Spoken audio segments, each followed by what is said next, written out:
بسم اللہ الرحمن الرحیم۔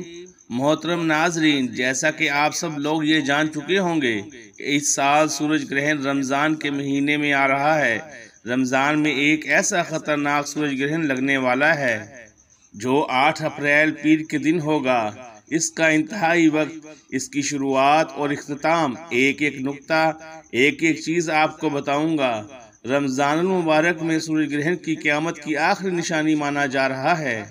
رب کریم رمضان کے مہینے میں اپنی نشانیوں کو ظاہر کرتے ہیں، جس میں سے 400 سال بعد رمضان میں سورج کو گرہن لگ رہا ہے۔ اب جو حاملہ عورتیں ہیں ان کو باہر نہیں نکالیے گا، جو نو عمر بچے ہیں ان بچوں کو بھی باہر مت نکالیے گا، آسمان کی طرف نگاہ نہیں اٹھائیے گا، ایسا نہ ہو کہ آپ کے بچے اندھے ہو جائیں، اور جو حاملہ عورتیں ہوتی ہیں ان کا عمل بھی کہیں ایسا نہ ہو کہ ضائع ہو جائے، کہیں ایسا نہ ہو کہ سورج کی تیز شعاؤں سے وہ بچہ پیٹ کے اندر ہی کٹ جائے، اور اس سے اتنی زیادہ بلائیں ہم پر نازل ہوتی ہیں، کیونکہ جب سورج اور چاند کو گرہن لگ جاتا ہے تو پوری دنیا میں اندھیرا چھا جاتا ہے، پھر شیطان کی اولادیں باہر نکلتی ہیں۔ ناظرین، اس طرح کی بہت زیادہ من گھڑت باتیں ہم سب کے درمیان آ رہی ہیں جو قصہ کہانیوں کے سوا اور کچھ نہیں، اور سائنسی تبصرہ نگار بھی بہت ساری باتیں کر رہے ہیں، لیکن آج کی اس ویڈیو میں، اس کوالٹی ویڈیو میں ہر ایک نقطہ قرآن اور احادیث کی روشنی میں بتاؤں گا۔ ماہرین ارضیات اور سائنسدانوں نے انکشاف کیا ہے کہ دنیا ایک بہت بڑی تبدیلی سے گزرنے والی ہے، اور یہ تبدیلی ایک ایسے خوفناک سورج گرہن کی وجہ سے رونما ہوگی جو دنیا کا نقشہ بدل دے گی۔ سائنسی حلقوں کی طرف سے جاری کردہ رپورٹ کے مطابق ایک ایسا سورج گرہن ہے جو دنیا کی 400 سالہ تاریخ میں اس سے پہلے کبھی ریکارڈ نہیں کیا گیا، اور اگر کیا بھی گیا ہوگا تو وہ بھی تقریباً 400 سال بعد ہی لگا ہوگا۔ سورج گرہن کے بارے میں کئی پیش گوئیاں کی جا رہی ہیں، دنیا بھر میں کئی طرح کے تبصرے جاری ہیں، اس کے نتیجے میں ہونے والی تبدیلیوں کے بارے میں کئی طرح کے اندازے لگائے جا رہے ہیں۔ اس کے سارے پہلو کا جائزہ لیا جا رہا ہے، جس کے بعد ایک اور خبر سامنے آئی ہے کہ یہ سورج گرہن زمین پر دوسری بہت سی تبدیلیوں کے ساتھ ساتھ شدید قسم کے زلزلوں کا سبب بھی بنے گا۔ امریکی زیولوجیکل سروے نے اپنی رپورٹ جاری کی ہے۔ انہوں نے 8 مقامات کے بارے میں بتایا ہے کہ جو زلزلوں کے لیے حساس حیثیت رکھتے ہیں۔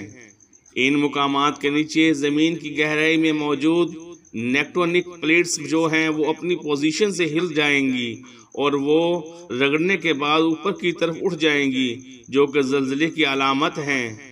لیکن یہ ساری باتیں ہمیں نبی پاک صلی اللہ علیہ وآلہ وسلم نے 1400 سال پہلے بتا دی ہیں کہ زلزلے کی کس وجہ سے آتے ہیں، لیکن جو امریکی سائنسز ریسرچ والے ہیں، زیولوجیکل والے ہیں، ان کے اندازوں کے مطابق زلزلہ یہ تسلسل نہایت ہی شدت اختیار کرنے والا ہے، جو کہ بڑے بڑے شہروں کو نیست و نابود کر دے گا۔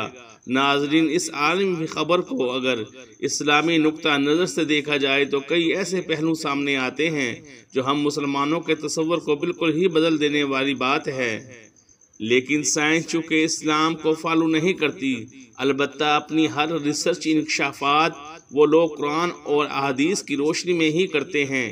سائنسدانوں کی پیش گوئی کے مطابق یہ سورج گرہن اسلامی مہینے رمضان المبارک میں واقع ہوگا، اور یہ اتنا خطرناک ہوگا کہ جو پوری دنیا کا نقشہ بدل دے گا۔ اگر غور کیا جائے تو یہ حقیقت سامنے آتی ہے کہ اللہ تعالیٰ نے جس طرح مسلمانوں کو قیامت کی بڑی بڑی نشانیاں پہلے بتا دی ہیں، جن میں یہ بھی کہا گیا ہے کہ قیامت کی سب سے بڑی نشانی کے ظہور سے پہلے جو رمضان المبارک آئے گا، اس مہینے میں کئی خوفناک واقعات ہوں گے، سورج گرہن بھی ہوگا اور زلزلے بھی آئیں گے۔ تو یہ ساری صورتحال اس طرف اشارہ کر رہی ہے کہ شاید یہ قیامت سے پہلے کا ہی رمضان ہے۔ جو رمضان ہم لوگ گزار رہے ہیں، وَاللہ علم، اس سلسلے میں حضرت انس بن مالک رضی اللہ تعالی عنہ سے روایت ہے کہ حضور نبی کریم صلی اللہ علیہ وآلہ وسلم نے ارشاد فرمایا کہ قیامت سے پہلے آخری رمضان میں ایک مکمل سورج گرہن واقع ہوگا۔ جس کے بعد پوری دنیا میں ایک ایسی آواز گونجے گی جس کے ماخذ کے بارے میں کسی کو علم نہیں ہوگا۔ یہ آواز ساری دنیا کے لوگوں کو اس قدر دہشت زدہ کر دے گی کہ 70,000 کے قریب لوگ اس آواز کے خوف سے بے ہوش ہو جائیں گے۔ 70,000 کے قریب لوگ بہرے اور اندھے بھی ہو جائیں گے۔ اس آواز کے بعد ایسے رمضان مبارک میں دنیا کے مختلف حصوں میں شدید زلزلوں کا سلسلہ بھی شروع ہو جائے گا، جس سے پوری دنیا میں تباہی پھیلے گی۔ انہی زلزلوں کے دوران یا اس کے بعد دجال کا ظہور بھی ہو جائے گا، اور اس کے کچھ عرصے بعد اسلام کا آخری معرکہ بھی لڑا جائے گا، جس کے لیے حضرت امام مہدی علیہ السلام کا ظہور بھی انہی دنوں میں ہوگا۔ سورج گرہن کے اعلان کے کچھ ہی دنوں بعد ایک اور خبر امریکہ کے جیولوجیکل ریسرچ سروے نے ان کی طرف سے شائع کی گئی ہے، جس میں بتایا گیا ہے کہ امریکہ کے ساتھ 7 سے 8 مقامات اس وقت زلزلے کی زد میں ہیں، لیکن میرے رب کی شان ہر چیز کے اوپر ہے۔ میرے رب کی ذات اور صفات سب سے اعلیٰ اور کن فیکون ہے۔ نبی پاک صلی اللہ علیہ وآلہ وسلم نے فرمایا، وہ آواز اتنی تیزی سے بلند ہوگی کہ ہر بندہ اس آواز کو سن سکے گا، لیکن وہ آواز کہاں سے آئے گی اس کا اندازہ کوئی بھی نہیں لگا پائے گا۔ ہمارے نبی پاک کی حدیث کے مطابق جو قیامت قائم ہوگی، اس قیامت کے اثرات اس رمضان سے متعلق و مشابہت رکھتے ہیں، لیکن ابھی بھی وہ وقت نہیں آیا ہے، اور آپ لوگوں کو جو میں عمل بتانے جا رہا ہوں، جو وظیفہ بتانے جا رہا ہوں، وہ وظیفہ بھی بڑا مستند اور ایسا عمل ہے جو انشاءاللہ العزیز آپ کے لیے مددگار ثابت ہوگا۔ جتنی باتیں میں نے ابھی تک آپ لوگوں کو بتائی، وہ تمام کی تمام باتیں نیوز اور احادیث کی روشنی میں نے ان دونوں کو رکھ کر ایک کوالٹی ویڈیو بنانے کی کوشش کی ہے، اور وقت کی نزاکت کو مد نظر رکھتے ہوئے یہ ساری باتیں بہت اختصار کے ساتھ کی ہیں۔ چاند کو گرہن کیسے لگتا ہے، سورج کو گرہن کیسے لگتا ہے، میں نے آپ کو سائنٹیفک ریسرچ کے مطابق بتانے کی کوشش کی ہے، لیکن اب اسلامی روح کی نظر سے بھی دیکھ لیتے ہیں کہ ان چیزوں کے بارے میں اسلام ہمیں کیا کہتا ہے۔ دوستو، بھائیوں اور بہنوں، نبی کریم صلی اللہ علیہ وآلہ وسلم کے صاحبزادے حضرت قاسم جب اس دنیا سے انتقال فرما گئے تو اس وقت سورج کو گرہن لگا ہوا تھا، اور لوگوں نے یہ کہنا شروع کر دیا تھا کہ یہ گرہن حضرت قاسم علیہ السلام کی وفات کی وجہ سے لگا ہے۔ جب یہ بات نبی کریم صلی اللہ علیہ وآلہ وسلم کے پاس پہنچی تو آپ علیہ السلام نے فرمایا کہ سورج گرہن کا لگنا اور چاند گرہن کا لگنا یہ کسی کی موت یا زندگی سے کوئی تعلق نہیں رکھتا، بلکہ یہ اللہ رب العزت کی نشانیوں میں سے ایک نشانی ہے۔ تو دوستو، بھائیوں اور بہنوں، سورج گرہن کے وقت اور چاند گرہن کے وقت بہت سی ایسی کہانیاں سنائی جاتی ہیں جن کا اسلام کے ساتھ دور دور تک کوئی تعلق نہیں، لہذا اسلام کو سمجھنے کی کوشش کریں۔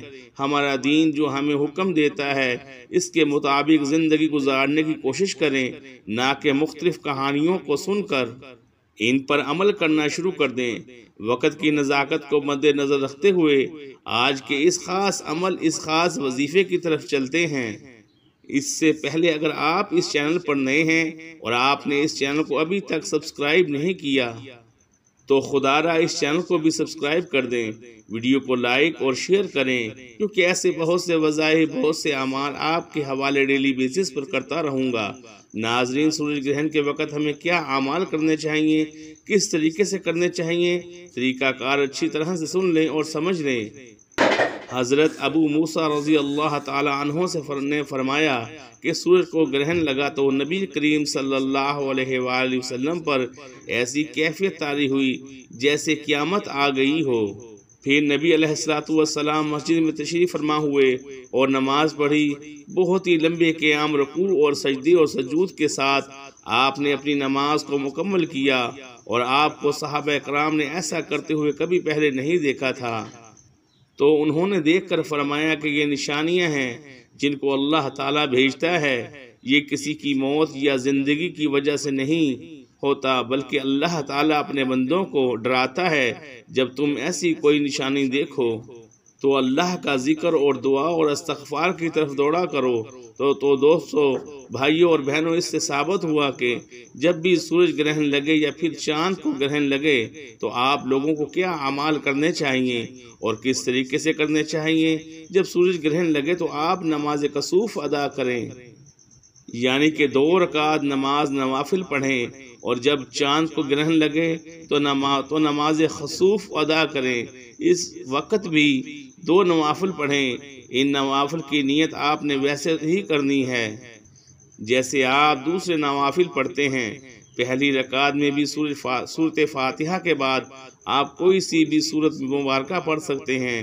دوسری رکعت میں بھی آپ سورہ فاتحہ کے بعد کوئی بھی سورت مبارکہ پڑھ سکتے ہیں۔ ایک تو عمل آپ نے یہ کرنا ہے، یعنی کہ نماز کسوف آپ نے لازمی ادا کرنی ہے، اور اس سال سورج گرہن لگنے والا ہے، وہ بہت زیادہ لگے گا۔ بالکل ایک لائن میں، ایک اسٹریٹ لائن میں چاند اور سورج دونوں آنے والے ہیں، یعنی کہ دن کے اندر اندھیرا اچھا ہو جائے گا۔ تو ناظرین، باہر نکلنے سے اجتناب کریں، کیونکہ جو سورج اور چاند کو ٹکرا کر روشنی ہمیں ملے گی وہ روشنی ہماری باڈی کو متاثر کرے گی، کیونکہ روزانہ جو ہم لوگ سورج سے روشنی حاصل کرتے ہیں وہ ہمارے جسم کو تر و تازہ کرتی ہے۔ لیکن اس بار جو روشنی ملے گی بڑی منفرد ملے گی، تو آپ لوگوں نے بالکل بھی فکر نہیں کرنی، اور نہ ہی آپ نے یہ سوچنا ہے کہ میں باہر نکلا، میرے سر میں درد ہو رہا ہے، سورج کی شعاعیں برداشت نہیں ہو رہی۔ تو بہتر چیز یہ ہے کہ وسوسوں میں نہ پڑیں اور اپنے گھر پر رہیں، باہر نہ نکلیں تو زیادہ بہتر ہے، کیونکہ جو روشنی نکلے گی وہ ہمارے جسم کے لیے ایک نئی روشنی ہوگی، کیونکہ وہ 400 سال بعد ایسی روشنی نکل رہی ہے جو کہ زمین، سورج اور چاند تینوں ایک اسٹریٹ لائن کے اندر آ جائیں گے، اور روشنی ان کو ٹکرا کر ہم تک پہنچے گی۔ روزانہ جو روشنی ہمیں سورج کی ملتی ہے وہ ڈائریکٹ ملتی ہے، اس لیے وہ روشنی ہمارے لیے، ہم اس روشنی کی عادی ہیں، اس لیے ہماری باڈی اس روشنی سے متاثر نہیں ہوتی۔ لیکن جب ہمیں سورج گرہن والی روشنی ملے گی تو اس سے ہمارے جسم کے اندر بہت ساری چیزیں پیدا ہو سکتی ہیں، مثلا دانوں کا نکل جانا، رنگ کا کالا ہو جانا، اس کے علاوہ چکر آنا، آنکھیں دھندلی ہو جانا، بہت سارے ایسے آپ کے ساتھ انکشافات ہو سکتے ہیں۔ لیکن آپ لوگوں نے وسوسوں میں نہیں پڑنا، کامل ایمان کے ساتھ اس وقت کو آپ لوگوں نے برداشت کرنا ہے۔ اب دوسرا عمل جو آپ نے کرنا ہے وہ استغفار کا عمل ہے۔ استغفار بہت سارے ہیں، آپ کوئی بھی پڑھ سکتے ہیں۔ استغفر اللہ پڑھیں گے، یہ بھی بڑا مستند عمل ہے۔ اگر آپ لوگ لا حول ولا قوت الا باللہ العلی العظیم پڑھیں گے تو یہ بھی گناہوں کو بخشش کی طرف لے کے جاتا ہے۔ اللہم اجرنا من النار پڑھیں گے تو وہ بھی آپ کو اسی طرف لے کے جائے گا۔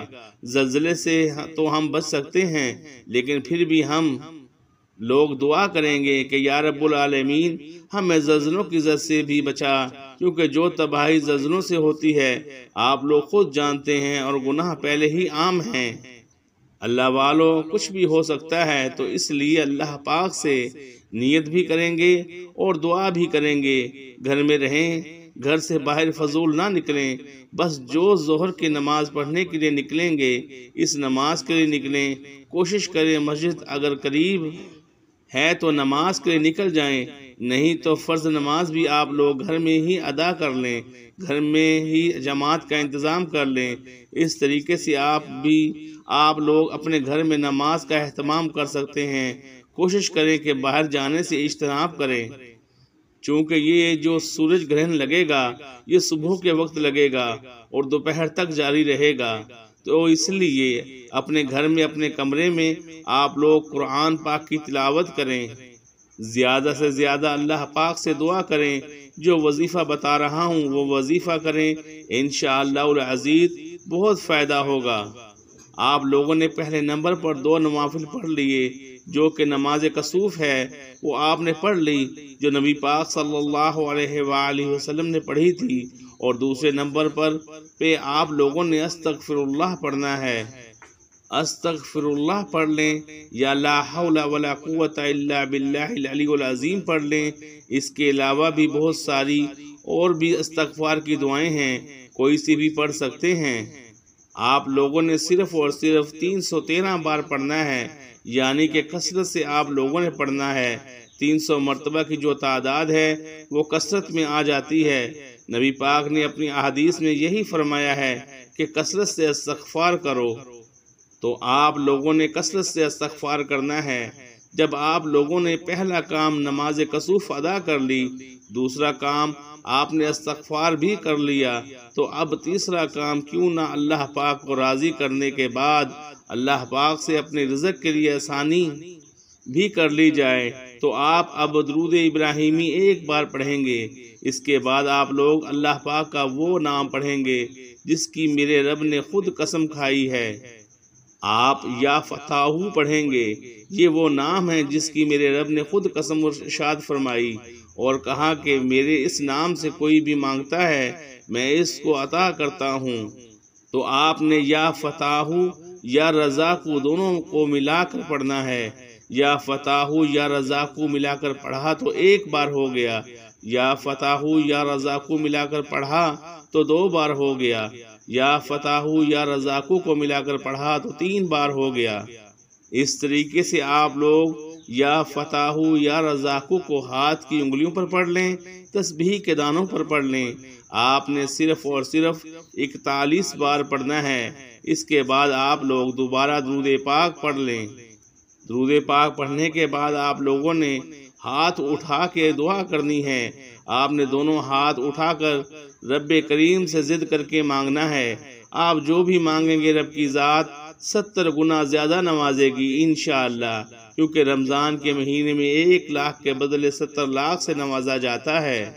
دعا ہے کہ رب کریم میرا سنانا اور آپ کا سننا اپنی پاک بارگاہ الہی میں قبول و منظور فرمائے، جو مانگا مقدر فرمائے، جو نہیں مانگ سکے بن مانگے عطا فرمائے۔